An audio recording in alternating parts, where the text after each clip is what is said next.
안녕하십니까? 인생의 복잡한 문제들을 말씀으로 단칼에 해결해주는 김종근 목사의 쾌도 남마입니다.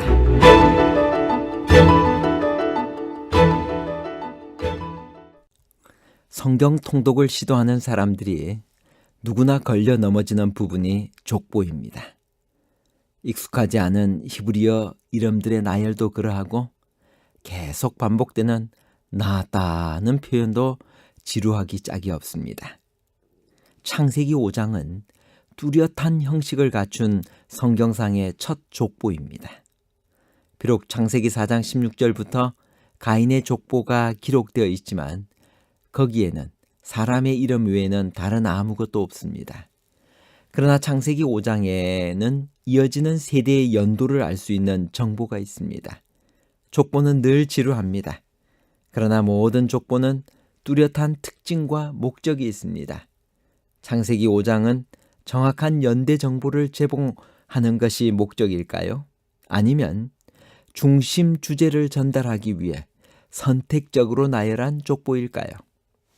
연대기와 족보에 관한 복잡한 문제를 하나님 말씀의 가르침으로 명쾌하게 해결해 드리겠습니다. 연대기란 무엇일까요? 연대기란 역사적 사건을 일어난 시간의 순서대로 기록한 사서의 한 종류를 말합니다. 족보란 무엇일까요? 족보는 조상 때부터 내려오는 혈통과 집안의 간단한 역사를 계통적으로 적은 책 혹은 사람의 혈연 관계를 도식적으로 나타낸 기록입니다. 그렇다면 족보는 어떤 역할을 할까요? 혈연적 관계를 설명합니다. 시대적 연결을 유지해 나갑니다. 족보는 역사적 사건의 때나 역사적 전환기 그리고 그 역사의 주역에 관한 연대기적 결론을 이끌어내는 매개 방법으로 사용됩니다. 족보는 합법적인 정당성을 확인해 주었습니다. 족보는 거룩한 자손의 순수성에 관심을 가지고 있습니다. 하나님 백성의 연속성을 확인해 줍니다. 구약 족보의 목적, 전문적인 역사 기록보다는 가계적, 정치적, 종교적 목적으로 족보를 만들었습니다. 창세기 5장에 기록된 족보의 특징과 목적은 무엇일까요? 첫째, 창세기 5장은 분명히 족보이지 연대기가 아닙니다. 이 장은 아담으로부터 노아까지의 10세대를 인물의 연속으로 처리하고 있습니다. 만약 그 기간의 연대를 기록하기 위한 것이 주 목적이었다면 시간 정보를 제공하며 사건을 중심으로 기록되어야 합니다.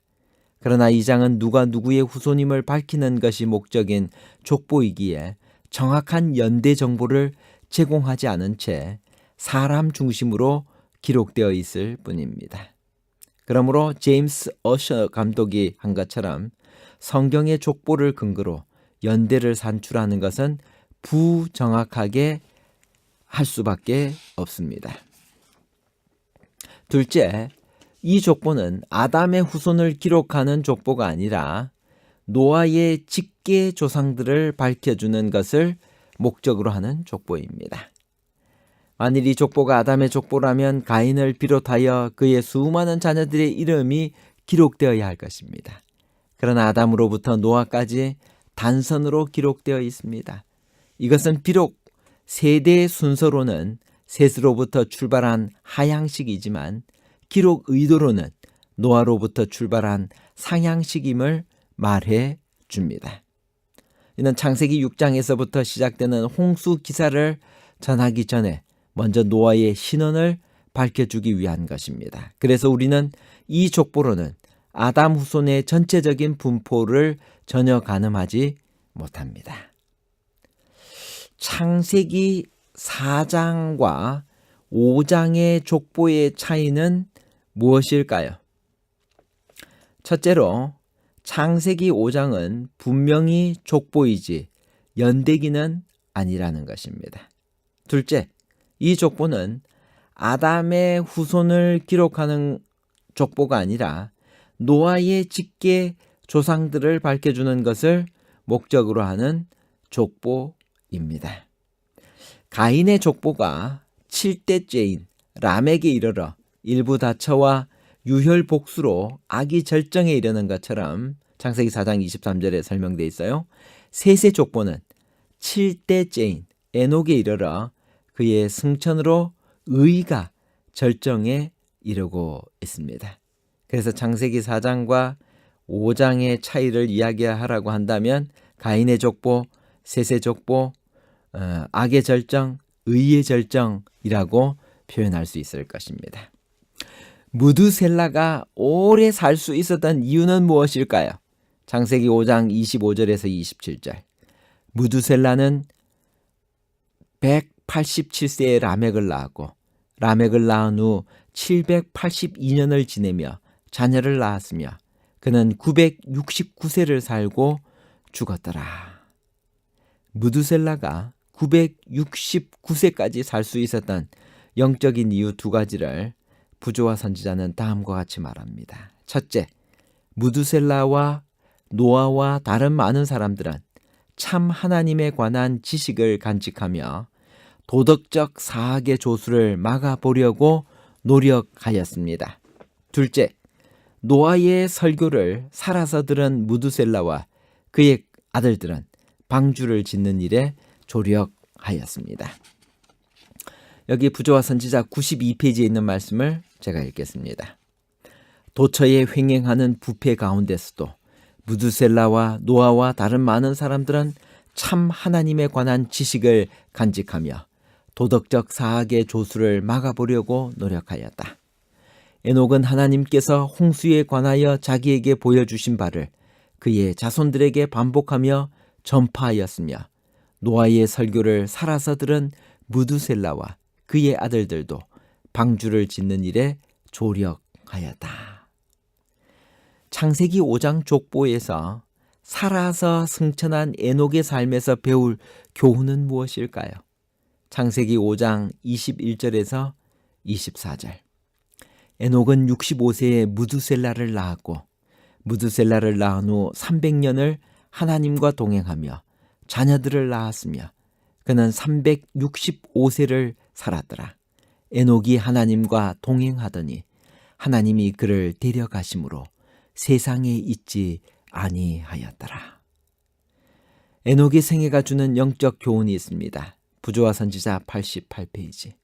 에녹의 생애는 종말론적인 기별을 줍니다.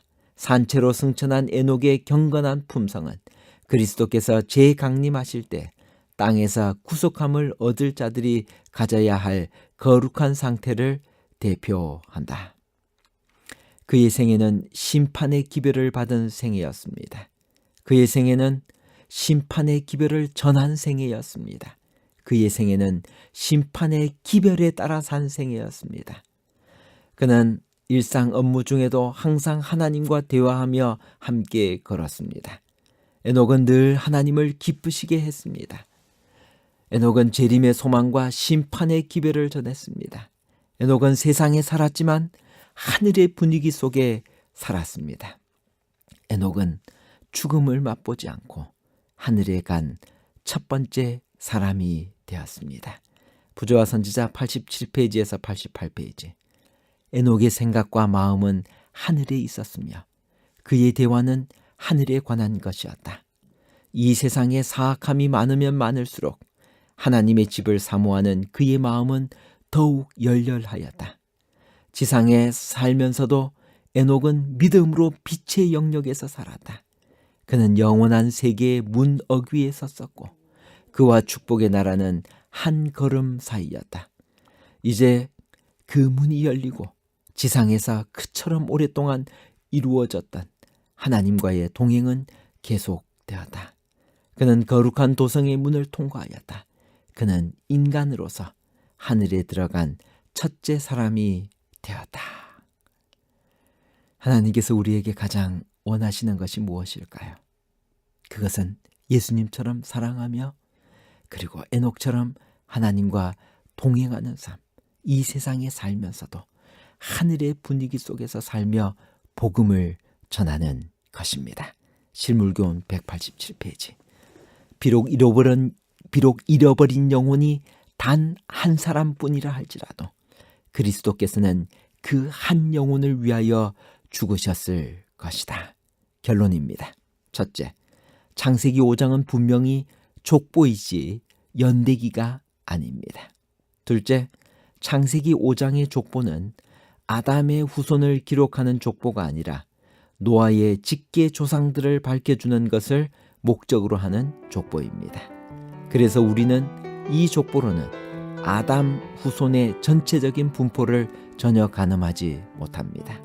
셋째, 창세기 4장의 가인의 족보는 세대별로 사람의 이름만 나열하고 있고 창세기 5장의 족보는 사람들의 생애를 요약하고 있습니다.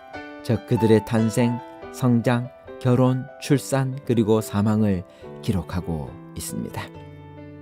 오늘 우리는 에녹의 삶에서 하나님과 동행하는 삶을 배웠습니다. 여러분과 제가 오늘도 하나님께서 새롭게 주신 이 생명을 가지고 여러분과 저의 삶이 예수님을 바라보며 그 예수님처럼 변화되는, 그분처럼 사랑하며 그분의 품성처럼 변화되며 살아가는 귀한 한 날이 되기를 바라며 말씀을 마칩니다. 감사합니다.